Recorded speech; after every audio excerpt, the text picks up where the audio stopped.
Happy Friday, everybody. We made it to Friday. Yeah, here we are.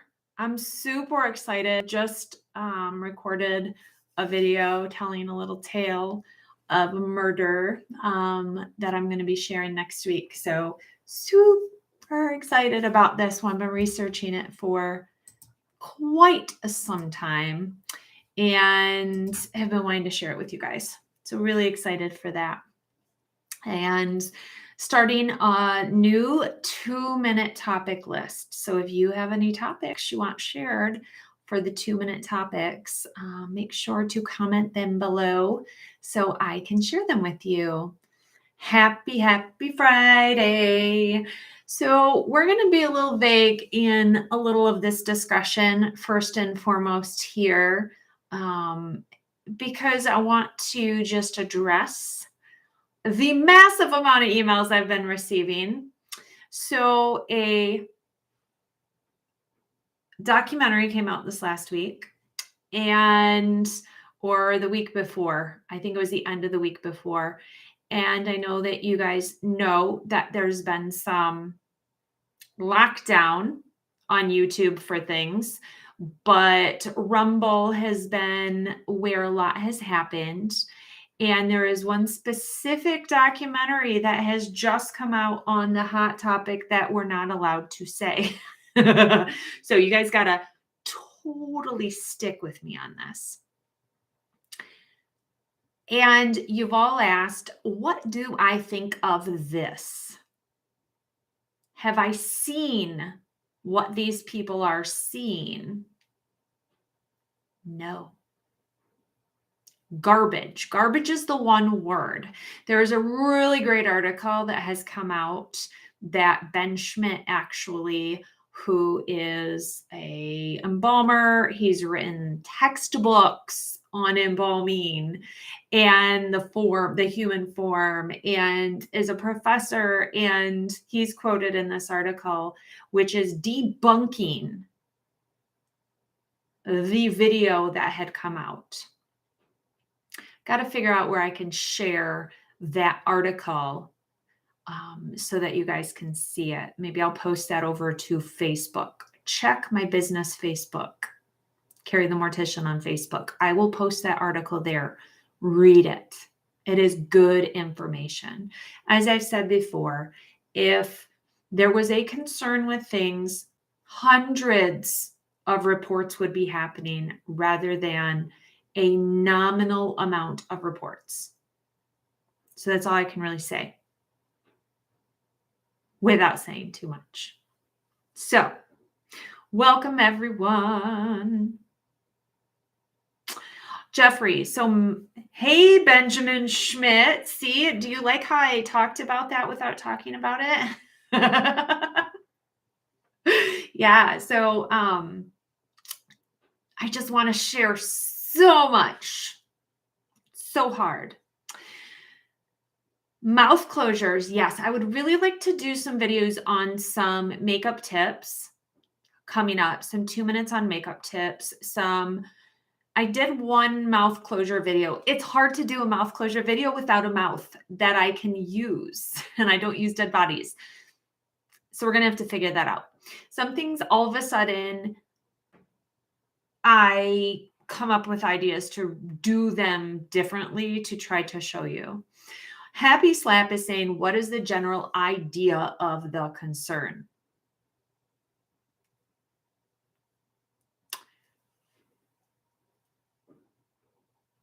I'm trying to think of any of the keywords that I can say that are not going to get me booted.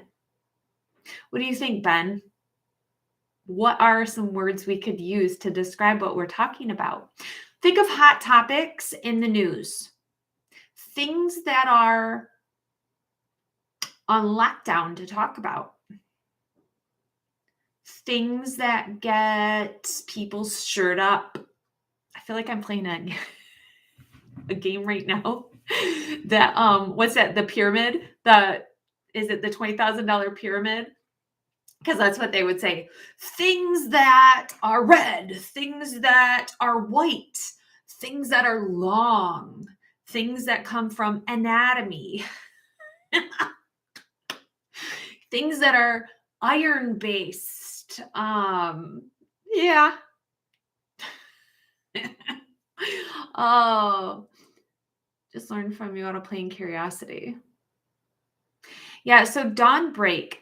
This channel is probably more for non mortuary science people. I know there's people that are maybe getting into the business, students and stuff that can learn from the channel, but it's more for death curious people who are intrigued by the business, people who think funeral directors are maybe icky but interesting, people who want to protect themselves as consumers when working with funeral homes, people who want to educate themselves, people who want to know legalities, know how to ask good questions, maybe people trying to plan for their own funerals, want to know good information, have nowhere to ask it. Maybe I seem approachable to you, more everyday, not stuffy. I don't benefit from lying to you about anything. So I don't. Not knowingly, if I ever tell a mistruth, it's not trying to. So I don't benefit at all by giving you information about this business at all. In terms of if I told you that, ooh, embalming is a law and you have to embalm. That's a lie. That's not the truth. And if I told you that, how it wouldn't benefit me at all. So why tell those mistruths? I'm just going to give you information and here you go. Happy slap. High five. Yes, you get a point. Do we put cotton balls in the ears? So the only time I have packed the ear with some cotton was because a gentleman, he had actually been hit by a train. They did not do an autopsy, and we had no problems during the embalming, during a start to the viewing. But when he was moved around in transport for a church, he started leaking a little bit out of his ear. So we quickly grabbed some cotton and packed that in there because at that point, there wasn't much else we could do. Sometimes you just have to use what you have, do what you can, especially if you're away from the funeral home.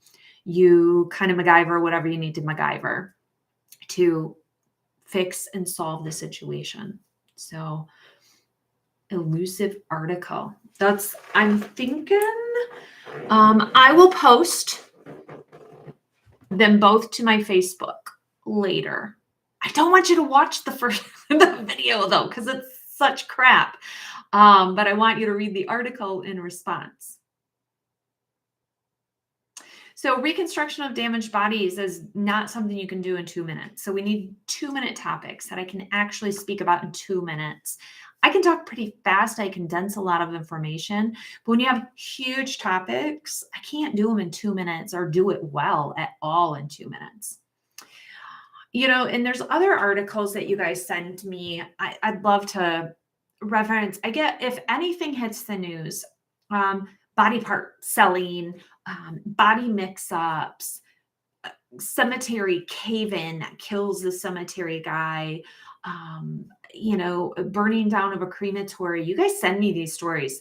It is like, I love the fact, and I'm pretty humbled by it, that if you see a story about funeral homes or anything death, it's like, send it to Kari, send it to Kari, send it to Kari. Kari will talk about it. Kari will respond to it. Kari will take the information.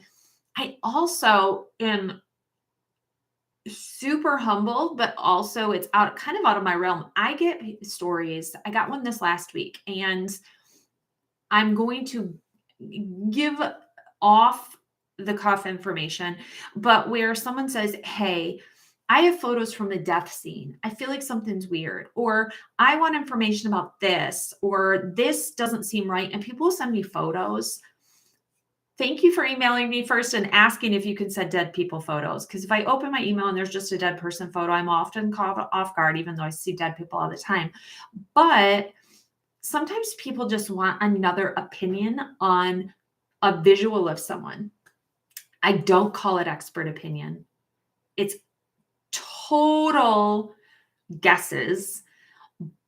but sometimes other thoughts or even someone else saying, yes, what they're telling you could maybe be true is helpful to someone. So I get some wacky off the wall emails. I got an email from a lady telling me a story and sharing articles with me about a missing person. Now, super bucket list would be to solve an unsolved crime. I used to watch the show, what was it with William Shatner, Unsolved Mysteries? And I was determined that I was going to solve one because at the end of the episode, they would show, ooh, this story was solved. I always, as a kid, wanted to do and solve one of these missing person or, murder that had never been solved or something. I would love. My bucket list is a little odd if y'all haven't figured that out. But how fun would that be to like put to rest something that has been lingering for years and years and years for people? That would be so awesome to be part of that solution. Yeah, so that's what I think.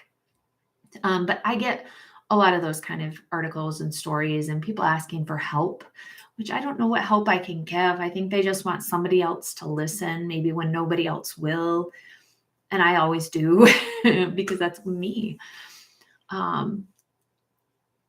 MacGyver. Do you guys not know Ryan Torres? You don't know what MacGyver means? You've never seen MacGyver? So MacGyver was a TV show when I was a child and it went on forever. And it's actually been rebooted. It just was on again, like a new version, I think last year or something. And he would just, he would take like a pen and a chapstick and make a bomb. And who knew? He would just create and do all these like little sciencey things with whatever he had to get out of these predicaments he got into as he traveled the world, doing a job that no one really knew exactly what he did and what the company was that he worked for. But he always got out of these things. He used a lot of duct tape. So when you use the term MacGyver something, it's create a solution or make something out of nothing to solve this situation. Does that help? Is purchasing a memorial plan, so pre-funding, pre-arranging, yeah. Every 15 years, funeral prices double. So if you pre-arrange at the age of 40, you don't die till you're 80 or let's say when you're 70, it's doubled twice since you pre-arranged, but that pricing is locked in. So it's a huge savings for you. Yes, Ali, that is a great question. Why is it locked down if there's some validity to it? Exactly. Is this about China? A lot of stuff is made in China. Yes, it is. A lot is made there. Bring Noreen home. I'm going to have to look that one up. My grandma had a crush on him. Who, William Shatner or MacGyver? MacGyver was foxy. Yes. Oh my gosh, Ryan. Good. Yeah, it was a great show. It's kind of like a Bill Nye thing, which I called actually Ben, if he's still in the thing, I called Ben the Bill Nye, the science guy of the mortuary world. And that's when MacGyver was kind of like a off-the-cuff scientist out using rogue things wherever he was to create stuff. But it was all plausible, where you're learning your chemicals and your elements and what goes with what to make booms. And that's how my brother is. My brother, I feel like, was always taking apart fireworks to create different fireworks and taking apart everything to create something else from it, and mechanical or electrical or whatever. And that's kind of just what he did. So we watched that show together. That was kind of ours. Thank you. Robert Stack was on Unsolved Mysteries.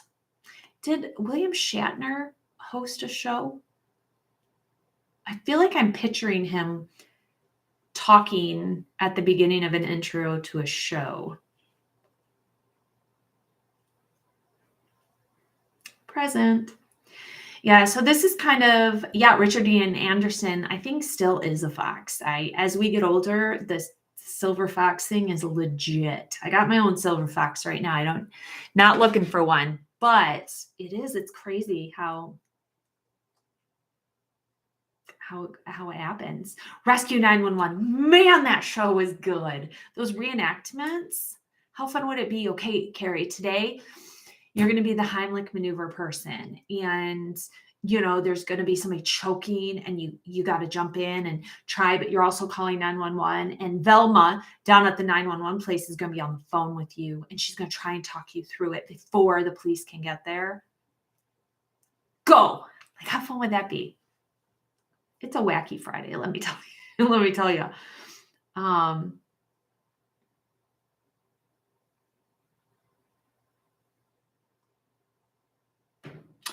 Fragments of the mind. I'm so with you.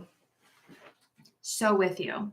So this, I just jumped on today. It was kind of a coffee chat. I don't have a lot of emails from people, guys, sending me stuff. And my email was offline for I don't know how long, because I have a new website. KariTheMortician.com is now completely new and revamped. I'm going to be adding some more stuff and everything to it. But in that transition, there was a GoDaddy web building switch that didn't get, I don't know. But so some emails have not been coming through and such. So if you've sent me questions, they may be lost in the nether sphere of the internet that I will never get them. So resend them. If you have a 2-minute topic you really want me to discuss, email it over to me, Kari@KariTheMortician.com. Love talking about whatever topics you guys want me to cover. I'm not going to do them if I can't do them decently well. I don't show dead bodies. And sometimes it takes traveling and things that I can't do quickly for a 2-minute. But John Walsh did that show too. What show did he do? Yes, that's what I'm thinking, Brenda, is that William Shatner did the reboot that was just on, I think it was on Netflix last year. Oh. I had an aunt that died of colon cancer, and when I saw her at the funeral, she looked like a completely different person. Is this because she was very thin and emaciated when she died? Ben, how did she look different? Was she fuller? Was she a different color? What about her looked wildly different? Oh yeah, he did America's Most Wanted. John Walsh did. And that was spurred from when his son was kidnapped and murdered.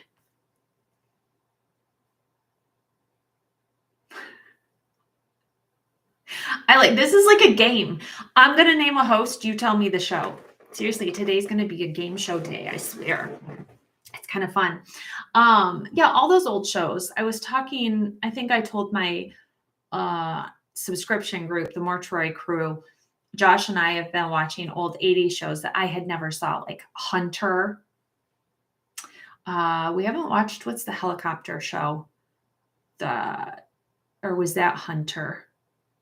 Oh no, it's going to be a blur. Greatest American Hero. So we're watching at least the first episode of this huge list of shows that we have, because I've never watched a lot of. I've never watched Miami Vice, Hawaii Five-0, Magnum I've seen, but it's been forever. So we've started, and I'll watch 1 or 2 episodes just to get an idea for what these shows are. Never knew how the Greatest American Hero got his powers.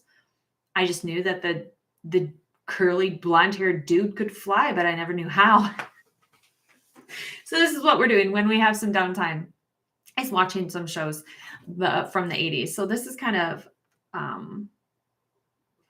Airwolf. Yes, we haven't watched that one yet. Hunter is the one we have watched, which it was a reboot on Hunter.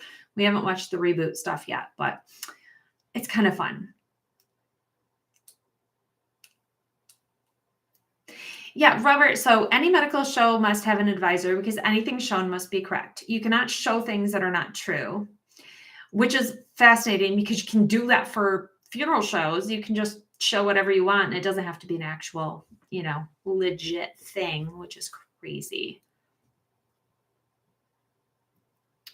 Jeffrey, I already have a 2-minute on that. Other positions at the funeral home that you don't need a license for. Got that one.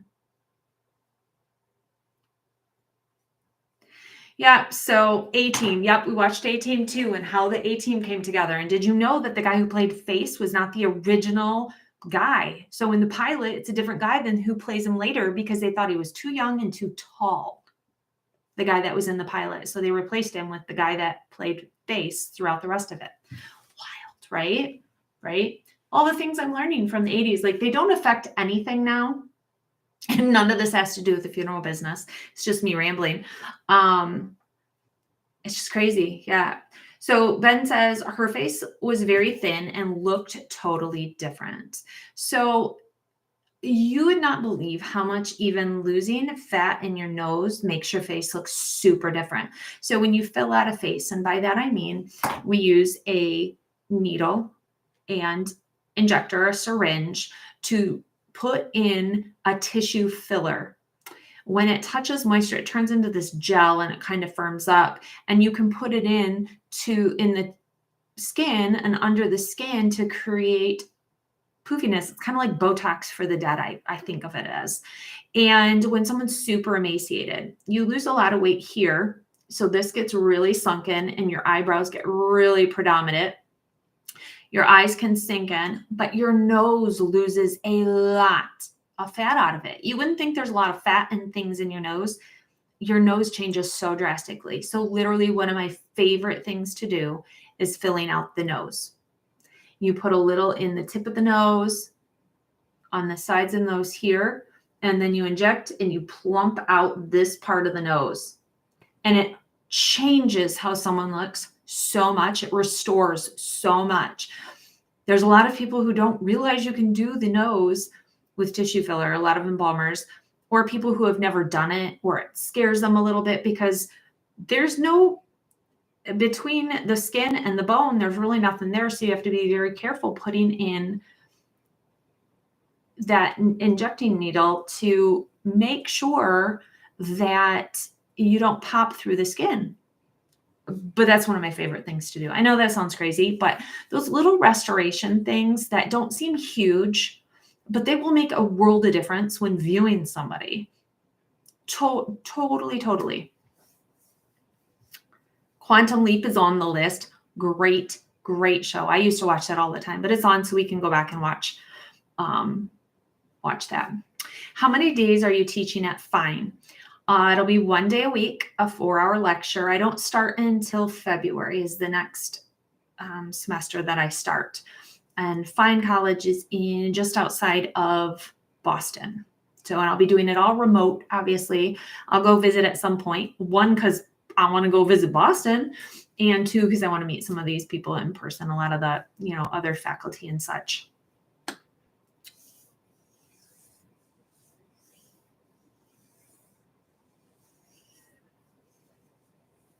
Brenda. Yes. All right. I'm going to dial this down. I wanted to just do a quick video check-in with you guys. I'm going to go post that stuff over on my Facebook. So go check out Kari the Mortician on Facebook. If you don't have Facebook, I'm sorry. I have no other way to share these things. I posted our original video on Rumble that got booted that Ben was part of, where we talked about it, and I got booted. My video got booted off of here.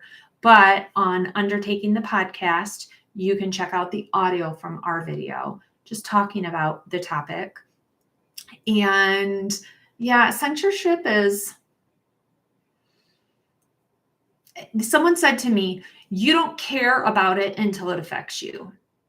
Well, you don't know how it affects somebody until it affects you. And it's not that I don't care about it. It's that there's not much you can do about it. So whether it's somebody else or myself, I can just be pissier about it when it affects me. But when it affects somebody else, there's equally as little that you can do about it. So it is a hard topic, a hard thing to do. So I'm going to go post those now. Check them out. Share thoughts with me. Send me emails, 2-minute topics. Hope you guys have a great, great weekend. Bye.